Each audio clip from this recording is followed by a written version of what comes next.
Mga kapuso, walang masyadong kaulapan ang bumabalot sa ating bansa. Sa kabila niyan, patuloy na umiral sa Luzon ang hangin amihan at easterlies naman sa Visayas at sa Mindanao. Ayon po yan sa Pag-asa.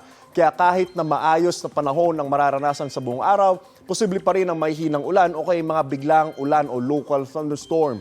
Ngayong umaga, asahan ang pag-uulan sa ilang bahagi ng Cagayan Valley Region. Kasama dyan ang Cordillera, ang Aurora, Calabarzon, Mimaropa Region, ang Bicol, kasama rin ang Panay Island at Sulu Archipelago. Base po yan sa rainfall forecast ng Metro Weather. Pagsapit naman ng hapon, uol rin na ang napampanig ng ating bansa. Mababa naman po ang tsansa ng ulan ngayong araw dito sa Metro Manila.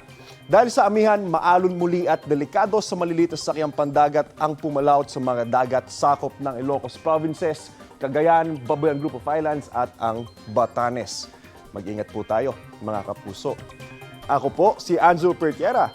Know the weather before you go. Para mag-safe lagi, mga kapuso.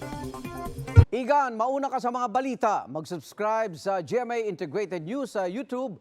Sa mga kapuso abroad, subaybayan nyo kami sa GMA Pinoy TV at sa www.gmanews.tv.